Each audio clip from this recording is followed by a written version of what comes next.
Right. So now we will continue our class. இது வரைக்கும் பார்த்தீங்கன்னா பயோடெக்னாலஜி, ஜெனடிக் இன்ஜினியரிங், அடுத்து இதை பார்த்தோம். இப்போ நம்ம ஜீன் தெராப்பி அப்படின்ற இந்த டாபிக் எடுத்துக்கோம். It is called gene therapy, ஜீன் சிகிச்சை முறை. சொல்லியிருக்கிறவங்க உடம்பு சரியில்லைன்னா நம்ம மருந்து சாப்பிட்றோம், இது கீமோதெராப்பி. கீமோதெராப்பினா மருந்து, மாத்திரை, ஊசி இது போட்டு உடம்புல இருக்கிற நோயை குணப்படுத்துறது. இப்போ சில மெட்டபாலிக் டிசீஸ், ஹெரிடிட்டரி டிசீஸ் இதெல்லாம் இருக்கு. இதெல்லாம் ட்ரீட்மெண்ட் பண்றதுக்கு மருந்துலாம் இல்லை. Organic disease, metabolic disorder, hereditary disorders இதெல்லாம் ட்ரீட்மெண்ட் பண்றதுக்கு மருந்து கிடையாது. அப்போ இதை ட்ரீட்மெண்ட் பண்றதுக்காக சில ஜீன் டிரான்ஸ்ஃபர் மெத்தட் வந்துருக்கு, ஜீன் சிகிச்சை முறை இதை கொண்டு வரும். அப்போ சில பேருக்கு இருக்கக்கூடிய பரம்பரை வியாதிகள், ஹெரிடிட்டரி டிசார்டர்ஸ், அதை ட்ரீட்மெண்ட் பண்றதுக்காக ஜீன் தெராப்பி அப்படின்ற அந்த முறையை நம்ம கையாளும். எல்லா வகையான ஹெரிடிட்டரி டிசீசஸ்க்கும் இதை நம்ம பயன்படுத்த முடியாது, ஒரு சிலர் தான் அதை பண்றாங்க போதும். அதனால எல்லா ஹெரிடிட்டரி டிசார்டருக்கும் இது தீர்வு அப்படின்னு நான் சொல்ல வரேன். நிறைய ரிசர்ச் ஒர்க்லாம் இதில் நடந்துன்னு இருக்குது. அதனால ஜீன் சிகிச்சை முறை, ஜீன் தெராப்பி அப்படின்னா என்ன, முதல்ல டெஃபினேஷன், அதுல என்னென்ன இருக்குது அப்படின்றதெல்லாம் நம்ம இந்த கிளாஸ்ல இப்போ ஜென்ரலா பார்ப்போம். இது ஒரு 4 மார்க் கொஸ்டின்ல கேட்கறதுக்கு வாய்ப்பு இருக்கு. What is gene therapy, write its types, write a note on gene therapy அப்படின்னு கொஸ்டின் கேட்டாங்கன்னா இதை எழுதணும். முதல்ல இதுக்கு டெஃபினேஷன் பாருங்க. Gene therapy is the replacement of defective gene by direct transfer of functional gene. ஒரு ஹியூமன் பீயிங்ஸ்க்கு தெரியும் உங்களுக்கு, நம்மளுடைய ஏதாவது ஒரு செல் எடுக்கிறோம், அந்த செல்லுல நியூக்ளியஸ் உள்ள இருக்க 46 குரோமோசோம், அதுல ஏதோ ஒரு குரோமோசோம்ல இந்த இடத்துல ஜீன் டிஃபெக்டா இருக்குது, இது டிஃபெக்டிவ் ஜீன் அப்படின்னு வச்சுங்களேன். the gene is very defective. இதனால நமக்கு ஒரு பர்டிகுலர் டிசீசஸ் வருது, நோய் வருது. அந்த நோய் அந்த தலைமுறையில அவங்களுக்கு எக்ஸ்பிரஷனா இருக்குது, அந்த நோயோட தன்மை அதிகமா இருக்குன்னு வச்சுங்களேன். இப்போ அவங்களுக்கு இந்த நோயை குணப்படுத்தணும் அப்படின்னா இந்த ஜீனை நம்ம மாத்தணும். இந்த ஜீனை எடுத்து போட்டுட்டு அந்த இடத்துல ஃபங்க்ஷனல் ஜீனை போய் இன்ட்ரோடியூஸ் பண்ணணும். So we are introducing functional gene into human chromosome, human nucleus. இதை தான் நம்ம ஜீன் தெராப்பி அப்படின்னு சொல்றோம்.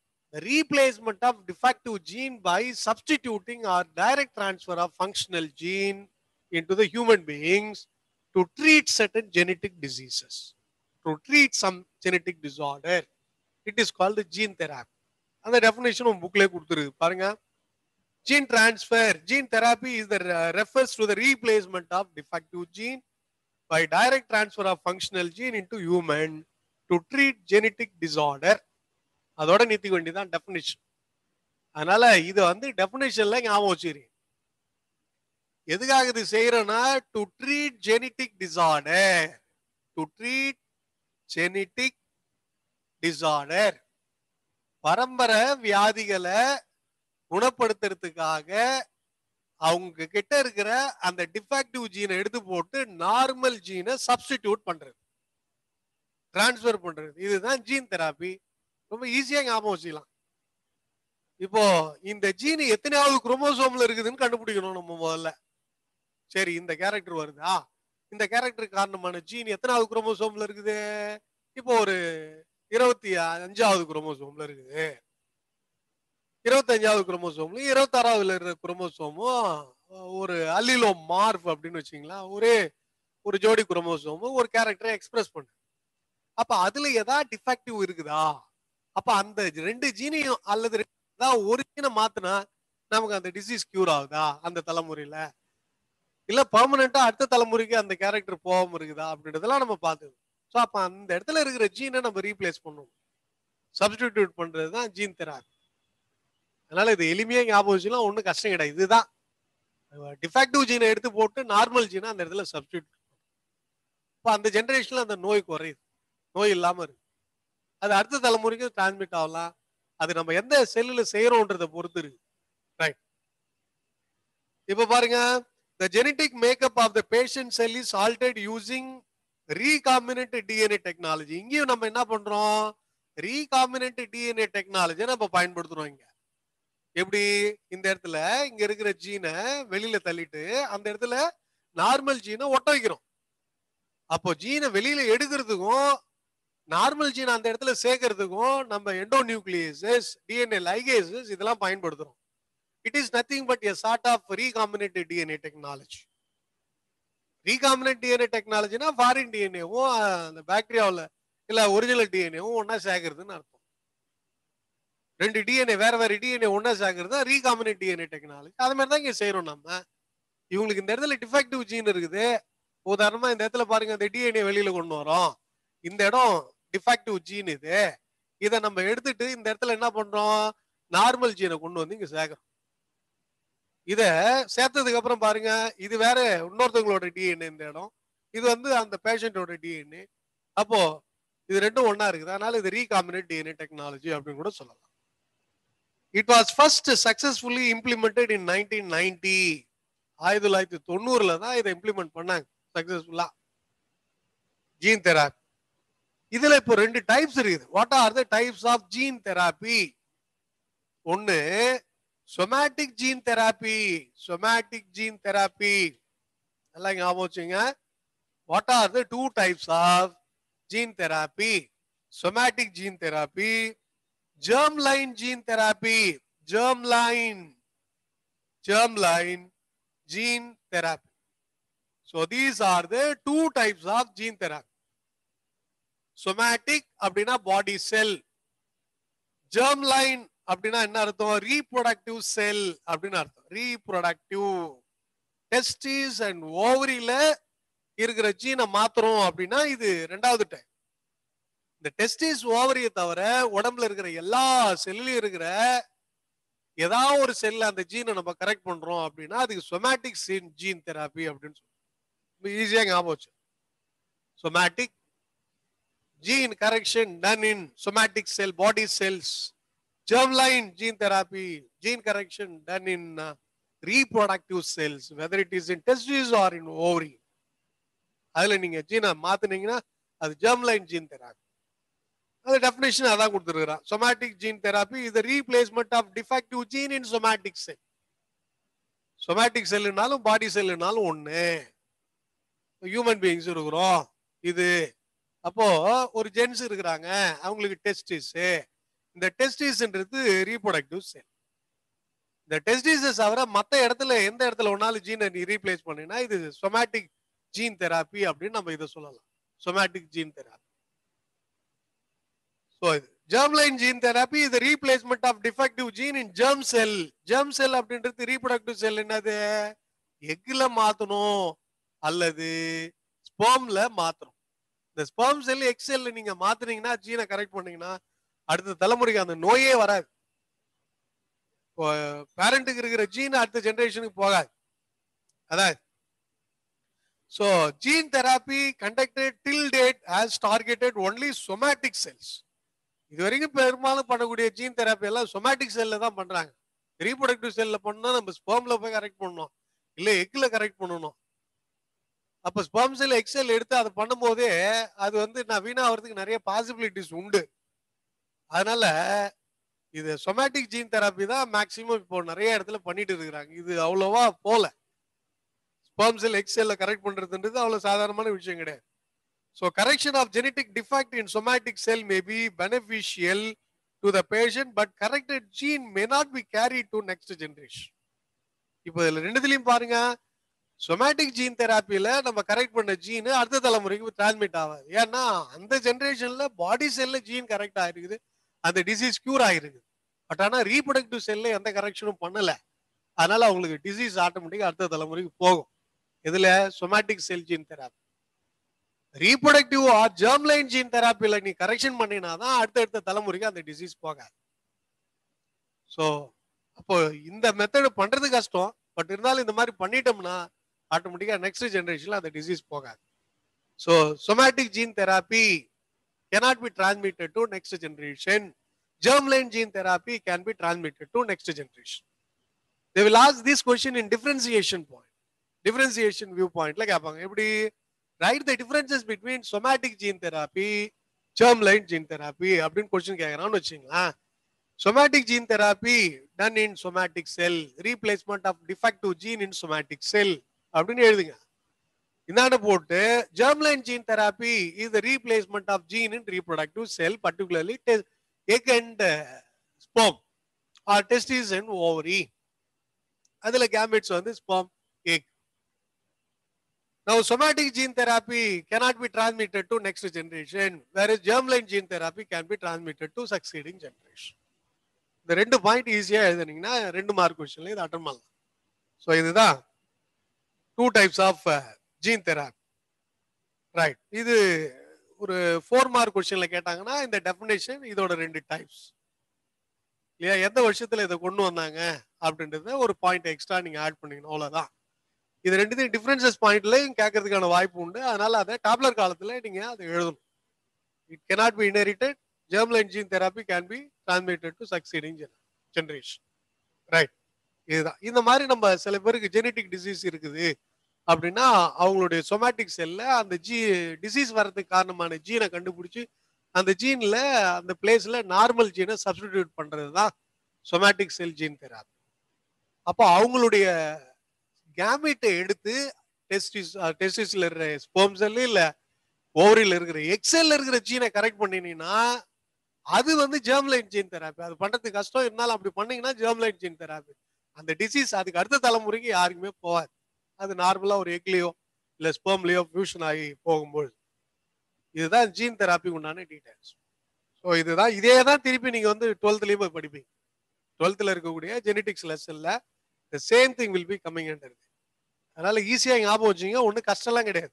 ஓன்லே அழகா எழுதலாம். நீங்க அந்த டேர்ம்ஸை பார்த்துங்க. சொமேட்டிக் ஜீன் தெராப்பி பாடி செல்ல ஜீனை கரெக்ட் பண்றோம், germ reproductive cell, sperm, egg அப்படின்னு ஞாபகம் வச்சு. Right. With that I have completed gene therapy. அதுக்கு அடுத்தது ஸ்டெம் செல்ஸ் அப்படின்னு ஒண்ணு போகும். ஸ்டெம் செல்ஸ் இப்போ சில பேருக்கு நோய் வரும். அந்த நோயை குணப்படுத்துறதுக்காக சில ஆர்கன்ஸ்ல டிஷ்யூவை டிரான்ஸ்பிளான்ட் பண்றோம். டிரான்ஸ்பிளான்டேஷன் பண்ணுவாங்க. டிரான்ஸ்பிளான்டேஷன்னா இன்னொருத்தவங்களோட உடம்புல இருந்து உறுப்பை எடுத்து இன்னொருத்தவங்களுக்கு போடுறது டிரான்ஸ்பிளான்டேஷன். இப்போ அவங்களோட உடம்புல இருந்தே சில செல்லை எடுத்து அதை குளோனிங் மூலியமா நிறைய செல்லா மாத்தி அந்த டிஷ்யூவை திருப்பி அந்த பேஷண்ட்டுக்கு நம்ம இன்ட்ரோடியூஸ் பண்றது தான் என்னன்னு சொல்லுவாங்கன்னா ஸ்டெம் செல்ஸ் அப்படின்னு சொல்லுவோம். What are called stem cells. Stem செல்ஸ்னா ஏதோ நம்ம பிளான்டோட ஸ்டெம்ல இருந்து எடுக்கிறோம் போல இருக்குது அப்படின்னு நினைச்சுக்காதீங்க. ஸ்டெம் செல்ஸ் அப்படின்னா இது ஒரு தனி. Our body is composed of over 200 specialised cell types. நம்ம உடம்புல கிட்டத்தட்ட இதுக்கு மேலே செல்ஸ் இருக்குது. 200 specialised cell types. Specialised cell types இவ்வளவு இருக்குது.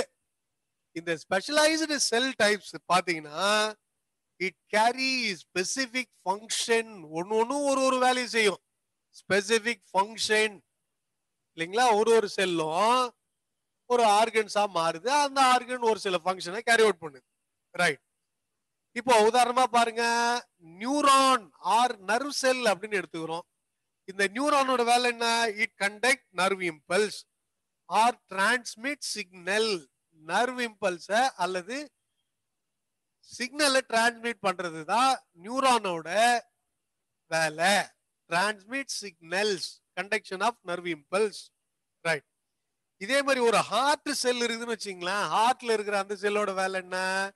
The heart cell take part in pumping blood by heart. அதாவது என்ன? பம்ப் பிளட் அப்படின்னு சொல்லலாம். So it is used to pump blood. சரிங்களா. இந்த மாதிரி ஒரு ஆர்கனும் ஒரு வேலை செய்யுது. அதுதான் புக்ல கொடுத்துருக்கான். pancreatic செல் இருக்குது. Beta cells in pancreas.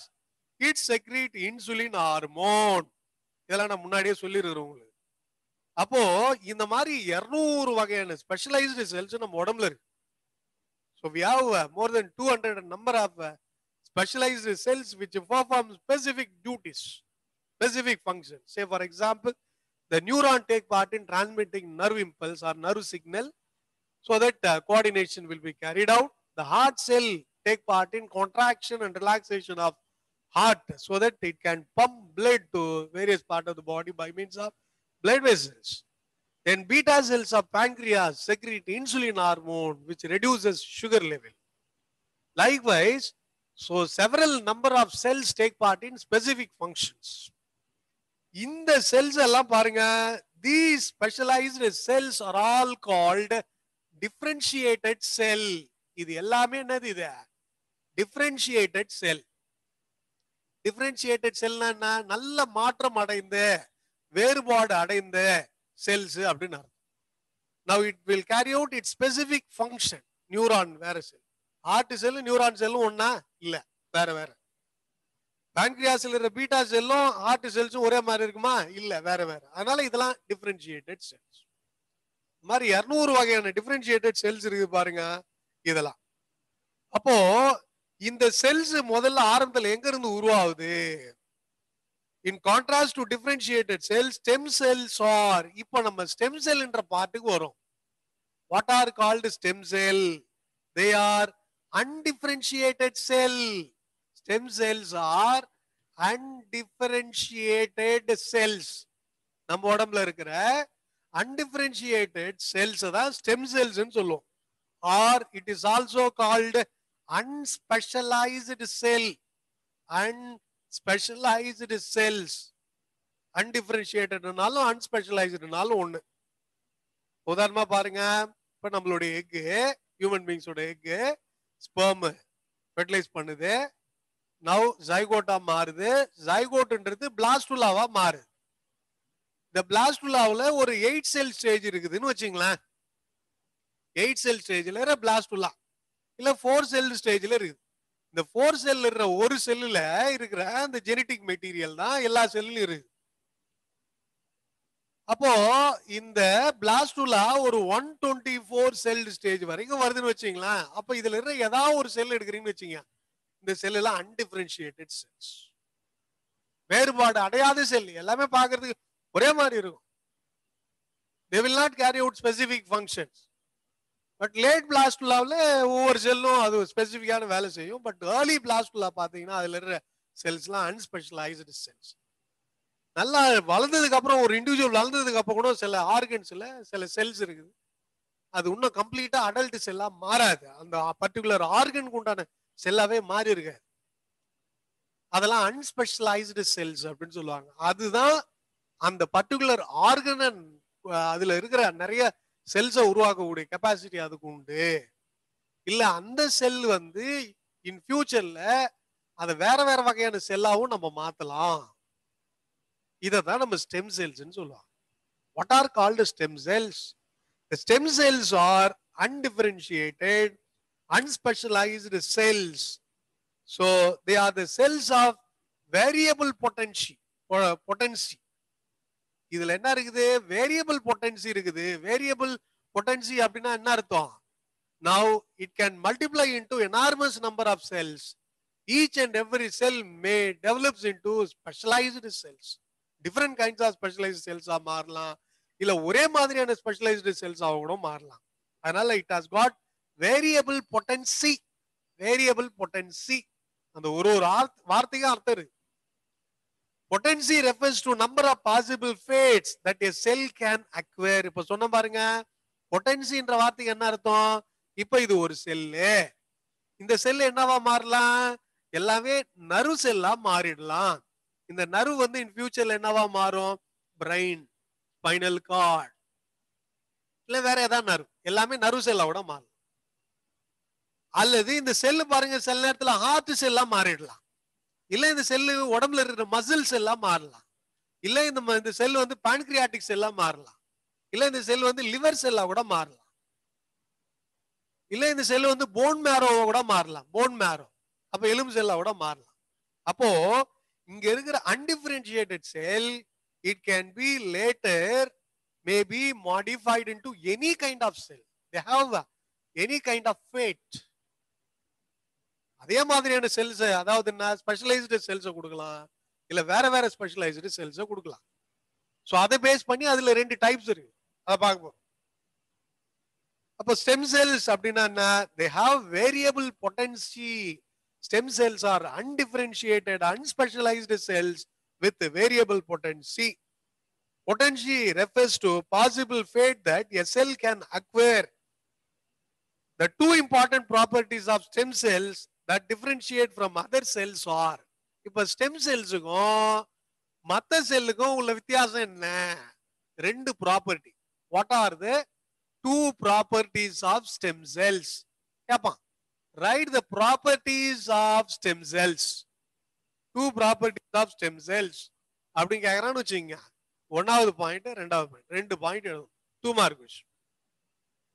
Now, the stem cell have got the ability to divide and give rise into more stem cell by self-renewal. Ability to divide. Ability. நல்லா ஞாபகம் வச்சுங்க. Ability to divide. Stem cellsக்கு division rate அதிகம். நல்லா divide ஆகும். ரிப்பீட்டடா mitotic division மூலமா நிறைய செல்ஸை கொடுக்கும். இதுதான் ஒரு property. Stem cells undergo repeated mitotic division to produce enormous number of same cells. It has got ability to divide. இது ஒரு ப்ராப்பர்ட்டி. இரண்டாவது ப்ராப்பர்ட்டி பாருங்க. It can give rise to specialized cells with a specific function by the process of differentiation. What is called a differentiation? இந்த point தெரிஞ்சாதான் second property உங்களால எழுத முடியும். Differentiation அப்படின்னா என்ன?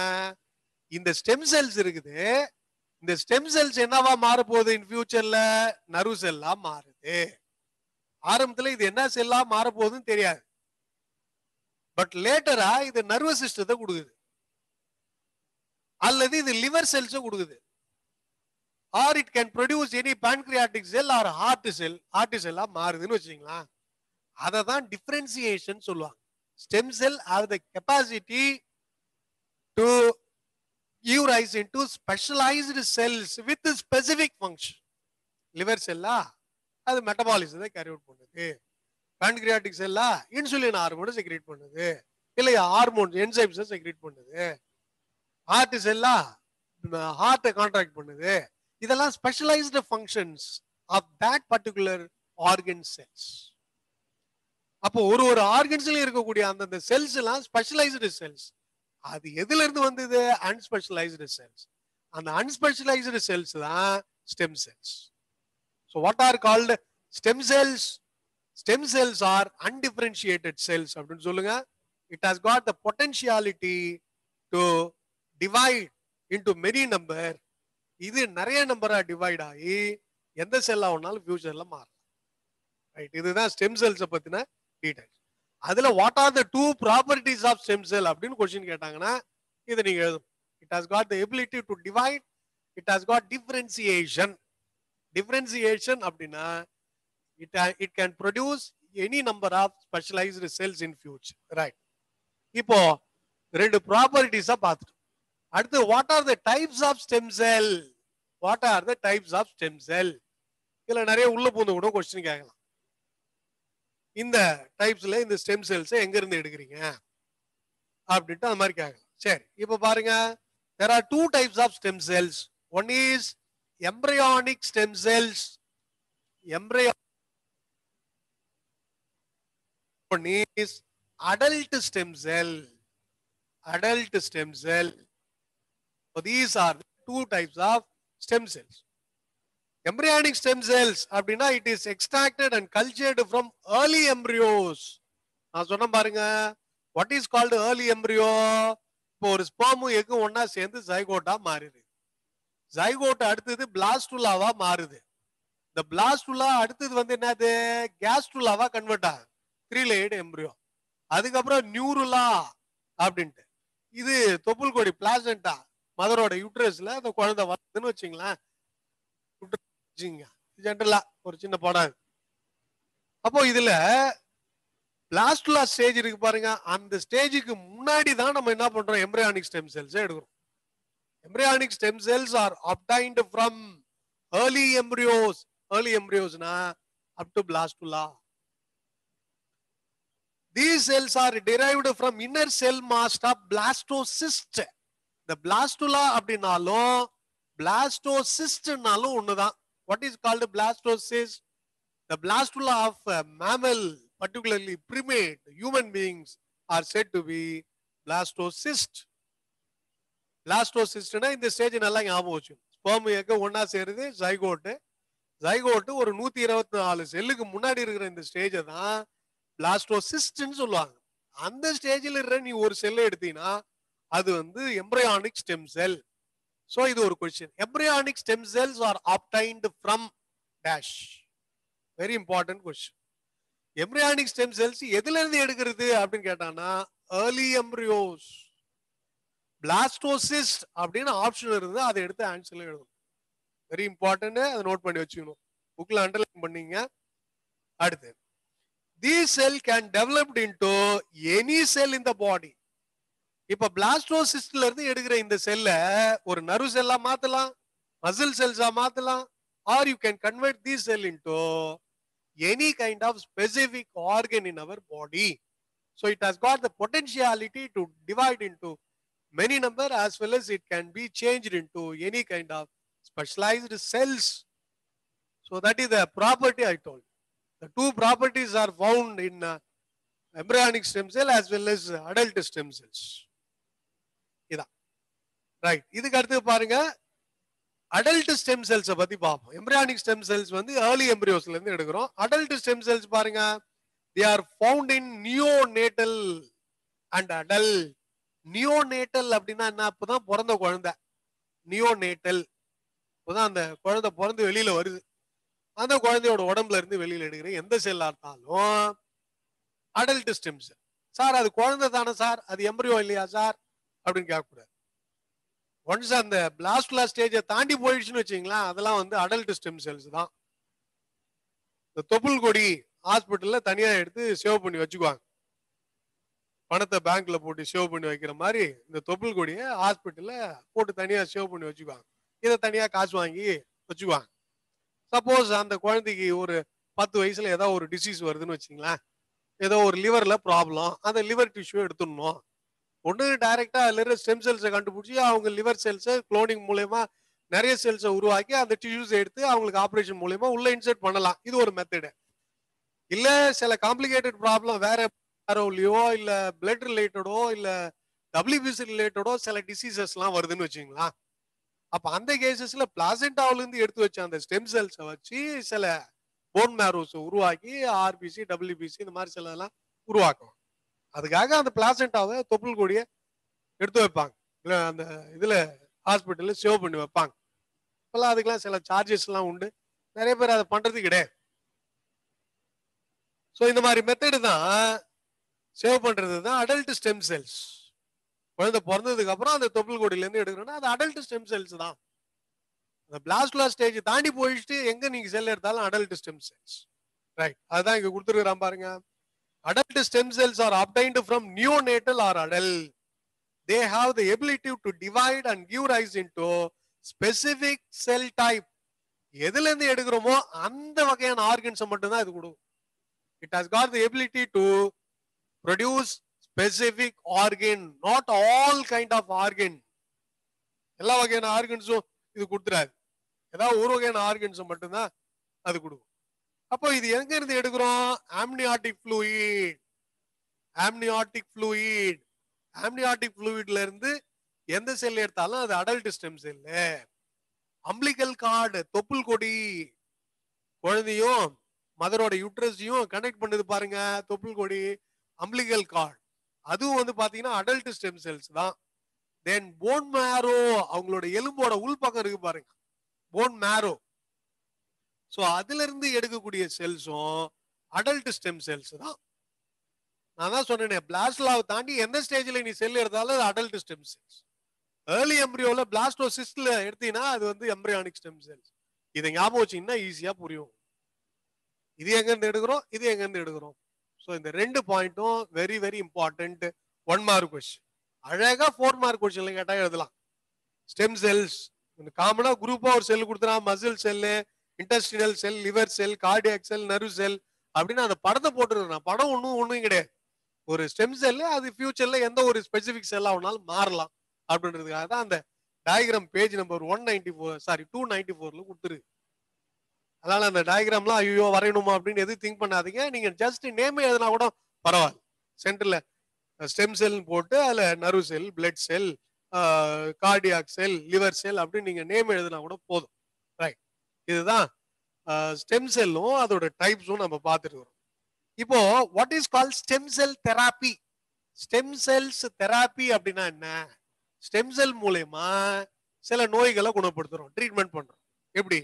இந்த ஸ்டெம்ஸ் பாருங்க, sometimes cells, tissue, organ in the body may be permanently damaged or lost due to genetic condition or disease or injury. ஏதோ ஒரு அடிபட்டு போச்சு, இல்ல சில நோய், இல்ல பரம்பரை கோளாறு, இதனால நம்மளுக்கு சில ஆர்கன் வந்து லாஸ் ஆகும். ஏதோ பிரச்சனை இல்ல, இந்த ஆர்கன் டெபிஷியன்சி வருது, ஆர்கன்ல ஏதோ செயல்படல, ஒரு 20 வயசு 25 வயசுல இந்த மாதிரி பிரச்சனை வருது. In such a situation, stem cells are used for the treatment of such diseases. இந்த மாதிரி கட்டத்துல அவனுக்கு 25 வயசுல இல்ல 30 வயசுல அந்த பிரச்சனை வருதுன்னா, அந்த ஆர்கனை அங்க இருக்கிற டிஷ்யூஸ கொஞ்சம் மாத்தணும், புதுசா அந்த இடத்துல டிஷ்யூ எடுத்து போய் வைக்கணும் அப்படின்னா அங்க நம்ம ஸ்டெம் செல் தெராப்பியை கொண்டு வரோம். எப்படி சார் அந்த இடத்துல பண்ணுவீங்க நீங்க? அந்த stem செல்லோட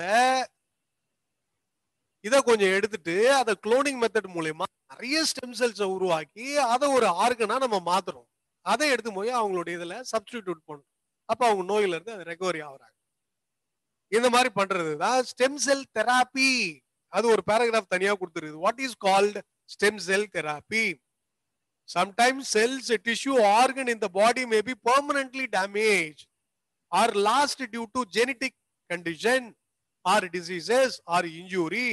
In such a situation, stem cells are used for the treatment of diseases. It is called stem cell therapy. அழகா இதெல்லாம் 2 மார்க் கொஸ்டின். ஒருத்தவங்களுக்கு ஆர்கன் இன்ஜூரி ஆகி போச்சு, அந்த ஆர்கனை கொஞ்சம் டிஷ்யூ டேமேஜ் ஆகி போச்சு, அந்த டிஷ்யூ அந்த இடத்துல சப்ஸ்டிடியூட் பண்ணணும். இன்னொருத்தனோட உடம்புல இருந்து கொஞ்சம் ஆர்கனை கொடு, டிஷ்யூ கொடுன்னு வாங்க முடியுமா நம்ம? அது மாதிரி டிஷ்யூ வாங்கி அவனுக்கு சப்ஸ்டிடியூட் பண்ணீங்கன்னா அவன் உடம்புல அந்த ஆர்கன் ஏத்துக்காது, டிஷ்யூ வந்து போய் அவனோட உடம்புல செட் ஆகாது. கிராஃப்ட் ரிஜெக்ஷன் அப்படின்ற ப்ராப்ளத்தை ஃபேஸ் பண்ணுவாங்க. அதனால இதை அவாய்ட் பண்றதுக்காக அவன் உடம்புல இருக்கிற ஸ்டெம் செல்ஸை எடுத்து அதே மாதிரியான டிஷ்யூஸை நம்ம லேபரேட்டரியில குளோனிங் மூலமா உருவாக்கி அதை எடுத்து போய் அந்த ஆர்கன்ல சப்ஸ்டிடியூட் பண்றோம். இந்த மெத்தடுக்கு பேர் தான் stem cell therapy. Stem cell therapy ரொம்ப ஈஸியானது. இப்போ இது என்ன மாதிரியான டிசீசஸ்லாம் இந்த மெத்தட்ல இப்ப பண்றாங்க சார்?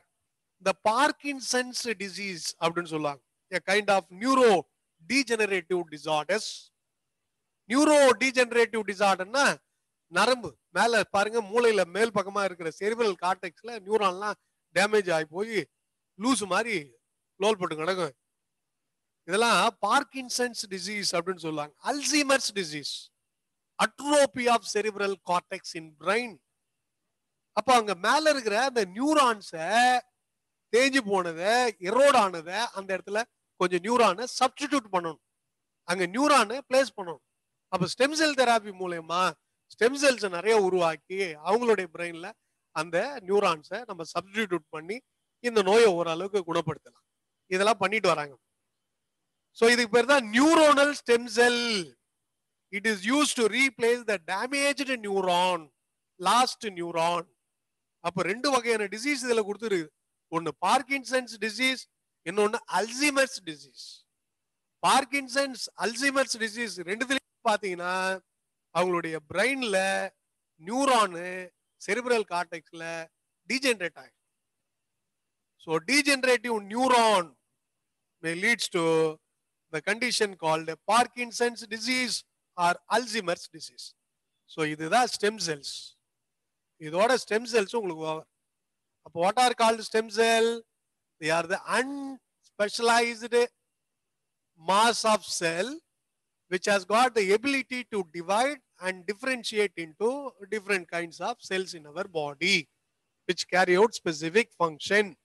அந்த ப்ராப்பர்ட்டி ரிலேட்டடா கூட அதோட டெஃபினிஷனை நீங்க சொல்லிடலாம். இது ஸ்டெம் செல்ஸ். இதோட ப்ராப்பர்ட்டிஸ் 2 கொடுத்துருக்குறோம். தென் ப்ராப்பர்ட்டிஸ்க்கு அப்புறம் இந்த ஸ்டெம் செல்ஸ் எல்லாம் என்னென்னலாம் 2 வகையா பிரிக்கிறோம். embryonic stem cell, adult stem cell. Embryonic stem cells are obtained from early embryos, blastocyst. Adult stem cells are obtained from umbilical cord, amniotic fluid and bone marrow. இதெல்லாம் differentiation பாயிண்ட்ல கேட்கலாம், இல்ல அதோட டைப்ஸ்ல கேட்கலாம். Right, what is called stem cell therapy? அந்த stem cell therapy அப்படின்னு கேட்கும்போது நீங்க அந்த டெஃபினேஷனை எழுதிட்டு எந்த டிசீஸை யூஸ் அந்த மாதிரி இப்போ அந்த ஸ்டெம் செல் தெராப்பி மூலயமா நம்ம கியூர் பண்றோம் அப்படின்னு கேட்டாங்கன்னா Parkinson's disease, Alzheimer's disease, Alzheimer's disease, atrophy of cerebral cortex அப்படின்னு அதுக்கு பேர். ரைட், இதான் stem cell. So with that இந்த லெசன்ல ஸ்டெம் செல்ஸ் வரைக்கும் நம்ம நிறுத்திக்குவோம். இதுக்கப்புறம் இதுல கடைசி ஒரு பாட்டு இருக்குது, DNA finger printing technology and genetically modified organism.